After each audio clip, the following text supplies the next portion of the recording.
So thank you for joining us today, Anders. Why don't you tell us a little bit about yourself? Well, thank you for asking me to join. Well, my name is Anders Østrem, and I'm a general practitioner in Oslo in Norway. I've been working in primary care since the last century, and since 1989. And I run part of a 4 GP practice in the northern part of Oslo. Since 2000, I've been having a special interest in pulmonary medicine and smoking cessation and implementation of guidelines. So that's been the focus in addition to my clinical work. Well, as by most good things in life, coincidences. Met up with David Price sometime before the first IPCRG, before the UK had their national meeting in Cambridge in 2000. And we decided to, at that time as well, we were planning to decide to make in the Norwegian network. So I was invited by David to join them in Cambridge, and that's where IPCRG was founded. So one of the founding members of IPCRG. Well, in the late 1990s, the Norwegian College of General Practitioners had these reference groups in disease-specific areas. Also, one in pulmonary medicine, which has actually been dormant for a few years.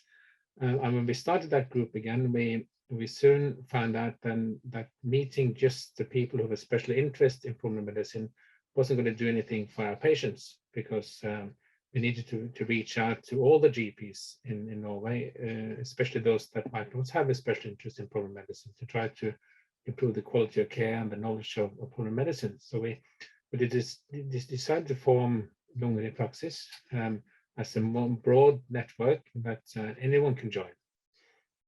Unfortunately, this brought us into some disagreement with the College of GPs, because this was new and wasn't how it's always been done. So we then became independent from the college, and since April 2000, we've been an independent group working in primary care for primary care practitioners to increase the knowledge of medicine. Yeah, our criteria is that you have to be a GP usually. Nurses in Norwegian general practice are very scarce, so we don't have nurses at all. We are having a pilot project now to bring in nurses as a team model into primary care, but there's very few nurses there, so it hasn't really come up as a issue if we're going to let nurses join or not. But I mean, we are very inclusive, so if anybody join our group, they're welcome to that. It costs them an equivalent of 10 euros per year. So we don't, and that doesn't exclude anyone in Norway. I can tell you. But at the moment we are just GPs as a membership. Well, we always been very pragmatic. So we when you do a CME course in Norway at this time in 2000, you could get sponsorship stands from industry. So that was one of the things that made us going much easier, because we then arranged CME courses and we got the profit from those. And that was sort of started the basis for the running the organization. So the members of the board have never really taken out much on their area for working in there. We've been a group of dedicated people who just love to do pulmonary medicine. So that has sort of been the big facilitator for us to run the network in the early years. The challenge has been had in the beginning a bit with the Norwegian College, because we were doing lots of activities. There were worries that we were too close to industry, which of course is a relevant question to ask. Since the middle of 2000, and I suppose around 2010, industry was not anymore allowed to sponsor CME accredited meetings in Norway. So after that, we of course had much more distance from industry too. So, but that was a bit of a challenge in the beginning. I think now that we've been running for so many years, I think we have our own. We marketed ourselves as an independent primary care organization working for pulmonary medicine. So I think that's been well established, but it did take some years to do that. Yeah. Well, we always thought that we had to educate GPs. We are one of the few people, I think, who will openly admit that the quality of care in primary care is not good enough by far. Of course, there's lots of documentation in studies saying exactly the same thing, both in Norway, but also in other countries. So our main focus has always been education. CME courses is part of the Norwegian specialization for primary care, and also to get the recertification, you need to have CME courses. So that's been well attended and by our colleagues. So education has been the main thing. And then in all our courses, we have only been primary care teaching primary care, because we believe that the hospital specialist, or as one of my colleagues call it, this organ-specific specialist, do not really understand how primary care works, and that's well in line with other theories and implementation and stuff as well. That you really need to have people from the same context talking to each other to make a success. I think we have made a platform where we are recognized as the primary care pulmonary group to be contacted. So we are asked in different settings to participate. Also, we have made our own summary of guidelines, both for COPD and asthma. We also made these equivalents to desktop helpers. We have those as well. And I think what makes me proud is when you talk to fellow GPs at our courses. We had a course recently, and she told me in the break that she was very content with the course. It was a great course, and so that's nice. If you have any suggestions how we can improve, please tell me. And she said, well, 3 of my colleagues at work, so I just had to go to this course because it's so good. So that sort of makes me proud that we're reaching out to people, and people are satisfied with the courses we run. I think succession planning, which is a phrase I was taught a long time ago in the IPCRG as well, it's a big challenge, because like in very many countries now, primary care is stretched. We work on average 55 hours a week in Norway, and that's on average.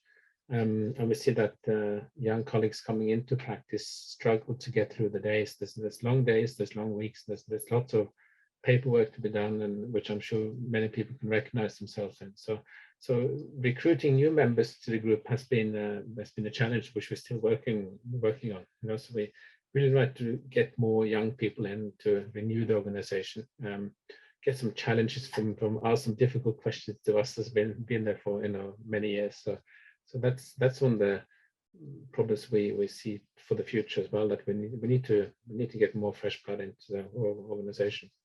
Well, we just complete, as I said, both the COPD and asthma guideline, which is for primary care, and it's a very short sort of summary guideline, which we, together with our desktop helper, I think will be able to give support to the GPs.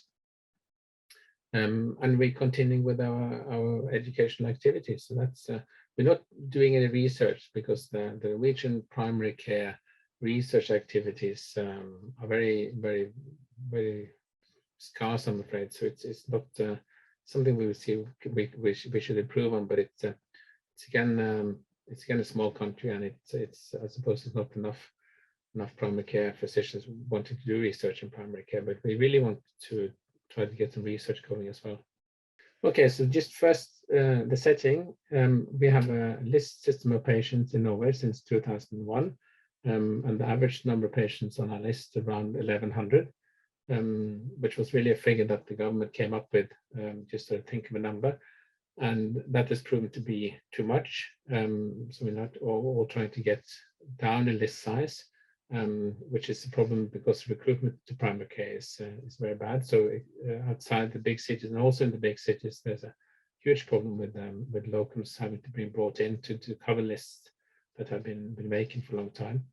And we have consultations every day, of course. Chronic care management is not very focused on in Norway, I'm afraid. So many people have perhaps overweight of acute consultations. We start usually around 8:30 in the morning, have a short lunch break at 12 to 30 minutes to 45 minutes normally, and we continue on to about 4 o'clock in the afternoon. That's a normal day where it's supposed to work. I mean, the problem is that outside us, always also before and afterwards, we have lots of paperwork to do. Practices are set up mainly as group practices from 2, 3, 4 mainly to a few very larger ones. We have health secretaries who have a 2-year education that supports us both with secretarial work and also lab work, which we do locally, and also send off to bigger labs to be analyzed. Very few, as I said, have nurses in the practice. The finance office is that we obviously have a capitation fee for each patient on a list, which normally covers about 30% of our income, which is supposed to cover the costs of running the office, staff, location and stuff, but it doesn't. So I mean, everybody has to pay more to cover that. And then we have a fee for service system where we get reimbursed for doing lab tests and other examinations. And also there's a small fee paid by the patients. That's the financial side of it. Well, primary care has a very central part in the diagnosis of most diseases. So we have well-organized practices which are also equipped with spirometers. We have full spirometry available in all GP offices in Norway. And this has been also a criteria to get reimbursement of medication, that you have done a spirometry as a basis of diagnosis for pulmonary diseases. So the GP has a very central role in both the diagnosis and follow-up of asthma patients. Of course, the challenge we face is to implement guidelines and changes in guidelines, because like many other countries, the authorities can suggest guidelines. In fact, in Norway, we haven't had an official guideline for asthma ever. We have for COPD, but strangely enough, a big chronic disease like asthma doesn't have an official guideline. That's why we made our own. So implementing changes is a challenge, of course. But apart from that, we can prescribe all the different types of medication for asthma except the biologicals. They have to go to see a organ-specific specialist to be prescribed. So we have to refer those on.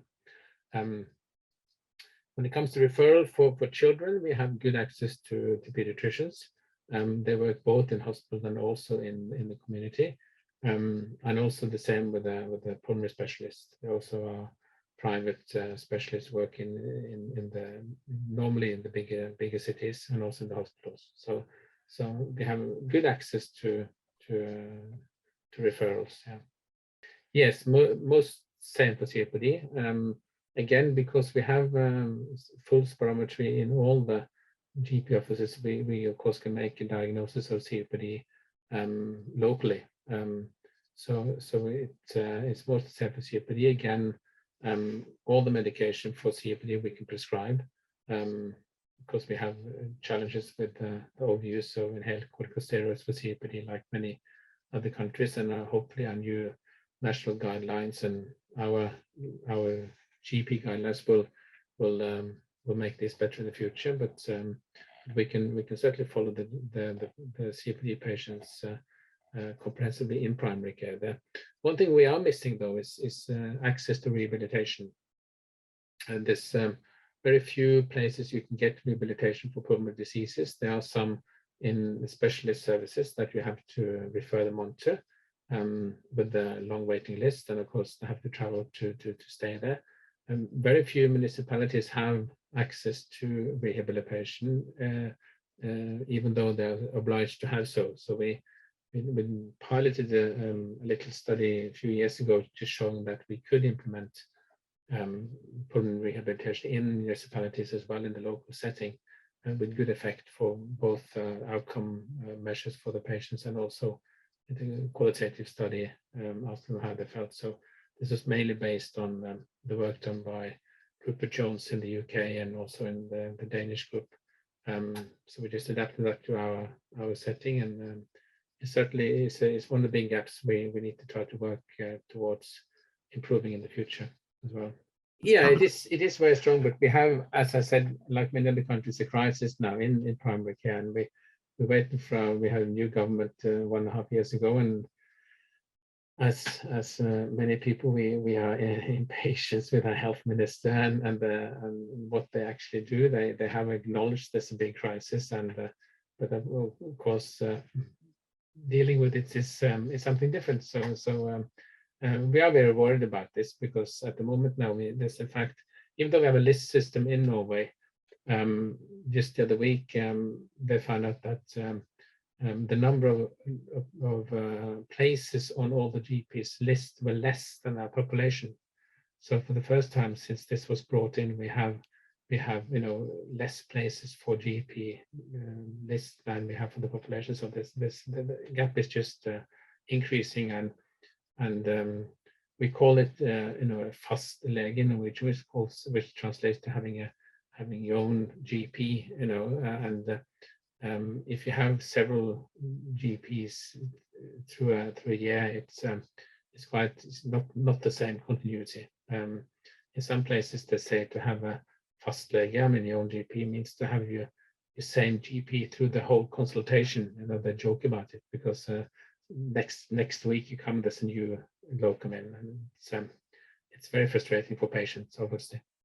Well, we became digital overnight, and like most people, we have the framework or the system or the equipment we need for doing video consultations we had in place before the pandemic.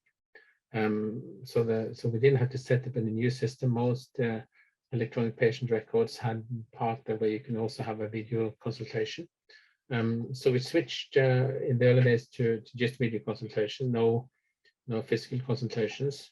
And like many other countries, we struggle to follow up the chronic ill patients, because they are to a much greater extent dependent coming to the office and both examination and lab tests and things like that. So it was difficult in the beginning. Then in a little bit later on in the pandemic, we opened up for physical consultations as well, with the right equipment, of course. So I think we were quite similarly affected by the pandemic, like many other countries were.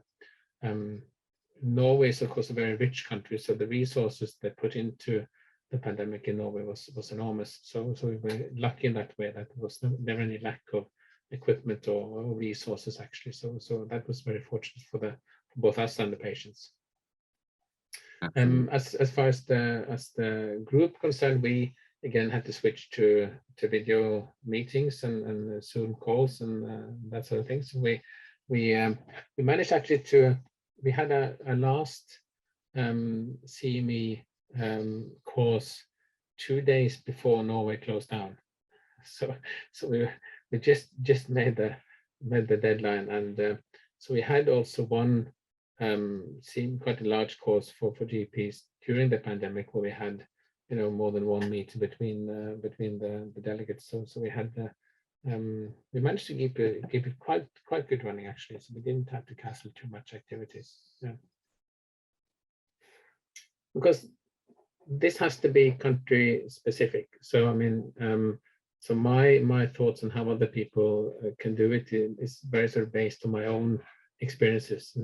Certainly not in the state to tell people what to do in their countries, but as with many things, I mean, to have an economic foundation is often very, very helpful, because you can't just depend on people doing voluntary work the whole time. So we have, with the system we have managed to create here in Norway, we can give some small amounts of money to GPs for the time they spend doing work for the organization. I mean, it's not like huge amounts, but it's something, so that's we found very helpful. And how you do this depends obviously on the regulations and rules in the different countries. Like if you have CME courses, you can get maybe sponsorship for that through industry.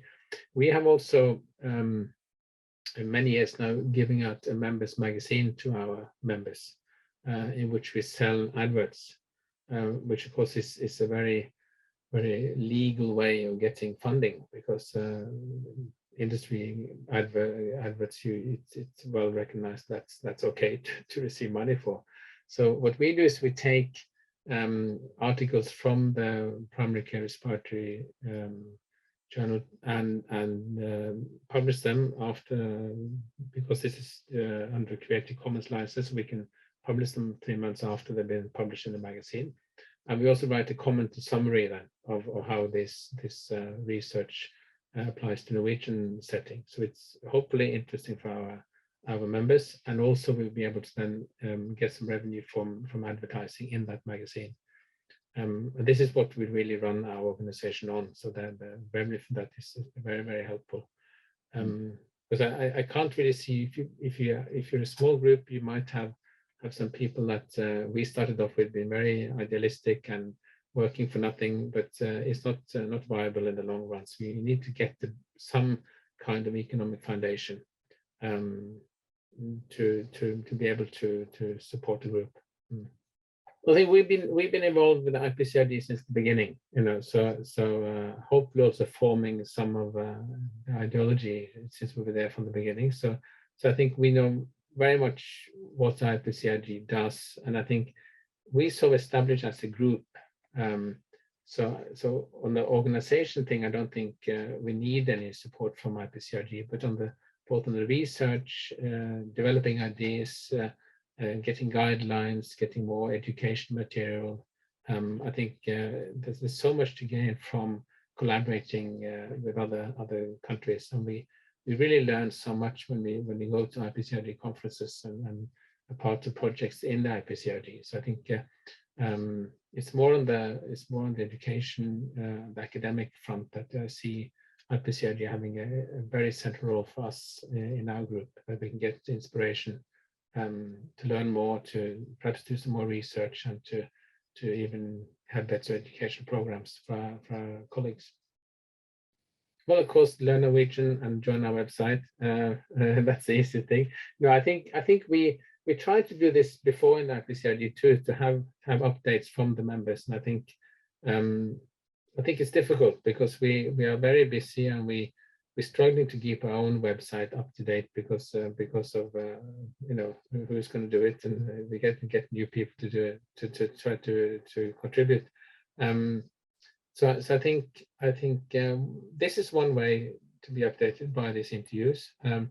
I think we talk a lot together when we meet physically, also on the conferences, and to ask people and to contact us. I think if you have questions, and if you want ideas, if you want to discuss things, what did you do about this and what did you do about that? So it's very important to use emails, and then we can set up a meeting virtually and discuss things if other members, other people from other places want to know more about how we run things. I think one of the things that's always been special about the IPCRG conferences, that they're so inclusive. That there's really, you meet your friends there, and it's a really good atmosphere to exchange ideas and exchange experiences. I think hopefully we'll be in Greece for the next World Conference, and also in Munich for the scientific meeting. So whenever you see a Norwegian, just grab hold of him or her and ask questions, and come and visit us.